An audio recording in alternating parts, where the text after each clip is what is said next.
If you are tired of high maintenance lawns and want to see more pollinators in your yard, you need to meet the Ashy Sunflower. It is one of the toughest native plants you can grow, able to handle harsh clay and dry summers, blooming wonderfully in the hottest part of the year. Beyond its toughness, it is a major food source for bees and essential for true prairie restoration. Let's dive into how you can bring this resilient beauty into your own garden. Hello everybody, my name is Tanner Kyler, and today we are talking about an exceptionally beautiful plant. We're going to be talking about the Ashy Sunflower, or Helianthus mollis. This is a beautiful flower found within the Asteraceae family and grows across many of the central and eastern parts of the United States. This plant can be found along the eastern seaboard, basically down into the extents of Florida. It doesn't really grow in Florida, but it does grow down into Georgia and over from Nebraska down to Kansas, Oklahoma, and Texas, and then maybe in the parts of Mexico. I couldn't find a map that really said whether or not it grew in Mexico or not, but I don't think it does. I think it grows into about central Texas. This beautiful sunflower has several erect stems on it. This is one clump, and this is a 1-year-old plant. And stick around to the end of the video to see what they look like within a large prairie setting, as I'm going to finish out the video there. But this one's in my backyard. It's been doing quite well. I haven't watered it all summer, and look how magnificent it looks. This guy gets between about 2 and 4 feet tall on average and can get up to 6 feet tall in very moist and loamy conditions. It does better with loam soil, but can grow in rocky or sandy soil, so it's not very picky on where you put it. It can handle a wide range of pH and does very well in oak savanna settings and woodlands, and then into prairies and roadsides. You'll see it growing across many of the areas in Oklahoma and to the other places that I mentioned, as it does very well on its own and can spread through seed and through rhizome, forming very large clumps, and we'll show that later on in the video. This guy grows in between zones 3 and 9, meaning that it can grow in extremely cold regions, up to about -40, I believe, and then all the way down into areas like Louisiana that don't get very cold at any part of the year. It does prefer well-draining soils that are dry to medium in moisture. It doesn't love really boggy soil, so you won't find it growing in marshes, but you will find it growing in pretty much anywhere in between, growing in the driest glades to the most moderate of prairies where its roots will not get root rot and it can grow very well. Now this guy gets its name due to its ashy appearance and its coloration in its leaves. And if you look closely on these leaves, and I'll throw some close-ups here, you'll see that it has this nice ashy color to it, and that's actually not the plant itself turning gray. That is caused from small little hairs growing all along these cupped opposite leaves that come off the stem, forming cups very similar to the cup plant. You'll see these very unique shaped leaves, and if you look around through them, you actually see plenty of jumping spiders and other insects using them as homes, which offers some really cool ecological impacts. These little microscopic hairs you see growing all over it that cause that ashy appearance are actually caused to help prevent sun damage, help prevent drying out in the intense sun and wind, and to also collect dew on early mornings, as those little hairs collect a lot of water, and then that can drip to these wonderfully cupped leaves here that'll go down the stem and towards the roots of the plant, allowing it to get a drink of water even when it's not raining. Now this is a perennial. This one's its first year growing here, but they can actually grow into massive clumps, and I'll throw a clip of a big clump of them up here right now, and they can form these very large colonies. Them being perennial means they can live for decades. They can come back year after year. Now the stems themselves only live 1 year, but they'll come back from the root system every single year, so you want to make sure you don't kill them and allow them to come back up from their roots, as the roots can grow indefinitely and live decades and in really good conditions up to a century in the soil, spreading through seed the entire time, being able to come back generation after generation. So they can live for millennia in certain environments as long as they have the ability to reproduce. These guys are in full bloom right now, and it is late August. They start blooming around July and they go all the way until September. So depending on the specific genetics of the plant, the conditions of where it's growing, how much moisture you've been receiving, it'll have 1 to 2 bursts of growth and blooms. So it'll bloom first in July, dying back, and then giving another big boost during the months of August into September is when it really likes to show off. During this time, this is one of the few things that are blooming in the late part of the year, and that offers a ton of crucial nectar source for many of our pollinators. Not only do the roots of this plant offer ecological importance by holding the soil together, they also offer a ton of ecological benefits for our native bees and butterflies, allowing them to have a late source of nectar during this harsh, dry part of the year. The seeds that are also found on this plant should be left, and the stems of this plant should be left into around February or March, as the seeds can hang out inside of these cones up here, giving food for things like birds, including goldfinches and house finches. Now, one of the best things about this plant is that the fact that it is an excellent host species for so many different species. A host plant is something that gives the larval of a insect a place to eat whenever it is young. So there are many different insects that use this plant as a host plant, meaning that they use this specific foliage of this plant to reproduce. Now, there are several different species, and I'll list them off here in a moment.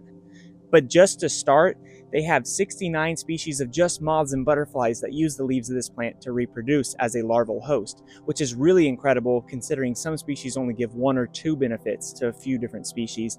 This one hosts 69 different species of butterflies and moths, offering it a huge array of different species and ecological benefits. So if you plant this in your backyard, you will definitely see more butterflies, not just on the flowers, but the larvae on the leaves. So if you see holes in your leaves, don't be upset. That is it just doing its job, and it really isn't harming the plant too much. So now I will mention just a few of the species that use this plant, because there are so many. I would be here having to make a whole separate video just on the insects that use this plant, similar to goldenrods and other things that just benefit so many different species. But I'll give you a few examples of what you might see using this plant. We have the silvery checker spot, which is a beautiful species of butterfly. The gorgone checker spot, there's actually a storm rolling in right now, so I'll try to speed this up. The bordered patch, which I believe is another species of butterfly. Milbert's tortoiseshell, which is an absolutely beautiful species of butterfly that I'm going to throw a picture up here. I'm going to throw pictures of all of these, but this is one of the most beautiful ones that use this plant. And the oblique striped emerald moth, which is a beautiful species of moth that you may see going around from time to time at night, and they lay their eggs on this plant to have their babies. On top of all of those really cool ecological benefits for the butterflies and moths, they're also a host to 50 different species of native bee that primarily use the nectar of Helianthus flowers, or the sunflowers, to feed their babies. So they use the nectar and the pollen they collect to feed their babies, to allow them to grow up as they do care for their babies. Many of the solitary bees around here really help out their young and are there for them, unlike our colonial bees, which do help them out, but the queen, her job is just to lay eggs. The mothers of these actually come back and protect them. There are hundreds of species of solitary bee native to Oklahoma. I believe like 800 or so. Maybe I'm wrong. It could be a different number. It might be higher than that. But out of those species, not one of them is a honeybee. The honeybee is an invasive species from Europe and Asia and parts of Africa that has been introduced and does benefit humans through honey, but actually isn't too great for our local ecosystems, as they steal nectar and spread disease to our native bees. But with that, let's just go and jump into a prairie full of this sunflower just to show off how beautiful they are. All right, so here we are in a prairie setting, and this is a rather old clump, probably 4 or 5 years old, and it isn't as tall as it was in my yard because it has a lot more competition. There's a lot more sun, and it was pretty harsh here. I think the shade from my house allowed the other one to get taller. Maybe the soils are a little bit different. This one's not in bloom anymore. It does have more blooms coming that'll keep blooming probably in the next month. But we have a bunch of residual flowers here that have already bloomed. And here's a rather large clump, and it kind of shows you how they spread through the soil. Right here is another large clump. This one's a little taller here, and it still has some flowers. It looks rather dry right now, so it's wilting a little bit. There's asters growing up along it, and this big blue stem growing right beside it, so they do really well paired with other plants. There's blackberries growing in through it, but this ashy sunflower is rather tall and has a ton of seed heads. They're going to help disperse seeds and give our birds plenty of flowers, or plenty of seed into the fall. And this clump right here is rather large, probably pushing a decade old. And if we look around all right here, there are several dozen clumps, if not hundreds of clumps, coming up all over the place. And I can't tell if these all started from original clump or if they're popping up from seed. But if we look around, all these ashy, gray-looking flowers completely surrounding me right now, going off into the prairie. There's just so many of them growing, and it shows what they can do in their natural habitat and what they should be growing like, alongside of things like rattlesnake masters and sumac, along with big blue stem. I'm standing right over some little blue stem, and there's so many other unique species out here with a ton of different asters and other species crawling through the floor that I can see all around me, and these guys are just growing right along all these other species to really add biodiversity and boost all this. But in these prairie ecosystems, like we have here in the tallgrass prairie, there shouldn't really just be one thing growing. Now, it's not a terrible thing just to have the ashy sunflower growing, as it's better than having nothing at all. If you have just those growing in your backyard, at least you're going to be helping the things I've mentioned in this video. But the best thing we can do is plant alongside these native grasses and blackberries and other things like you can see all around me that I've mentioned that are doing excellent. Rattlesnake masters are awesome to pair right alongside of them, and there's a really good example right here in front of me that's doing really well. And these big blue stems, and there's passion vines, which actually produce an edible fruit, which Talon is enjoying right now, and they taste very good. They don't have a lot of sustenance, but they have an excellent flavor of like a tropical mango or something like that. And a lot of things are flavored like passion fruit, as they're very delicious. And they're growing right alongside of these guys, crawling through and weaving through the floor of this prairie, which really resembles a large mature forest in the way that it grows, all interdispersed in tons of layers and diversity and textures going on here. It really highlights the beauty of these places. But that is what I wanted to show here, as this is an absolutely stunning old clump of ashy sunflowers, along with those other ones I threw in earlier that grow along through here. And it shows how many different forms they can grow in and how well they can do all on their own, as none of these have been taken care of. All they do is mow this area one time a year, and they come back thicker and thicker every year, boosting the biodiversity of this local area. If you really love nature and you like checking out these kind of plants and you want to learn more about the native plants and animals to our ecosystems here in Oklahoma and other parts of the United States, make sure to hit subscribe. That is the greatest way to help this channel out and to make sure you continue seeing videos like this.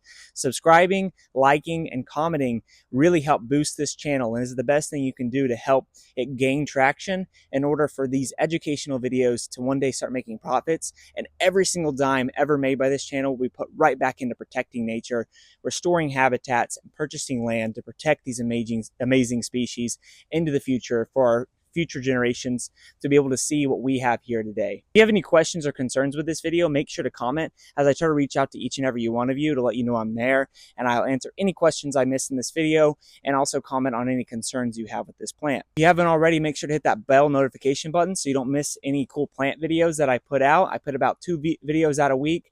Definitely every Sunday I'll put out 1 video, but I'm trying to upload 2 videos a week. That's becoming increasingly difficult, but I'm still keeping that up at trying to post on Thursdays and Sundays. So if you hit that bell notification, you won't miss out on any of these cool videos. And with that, I hope you have a great rest of your day, and we'll see you next time.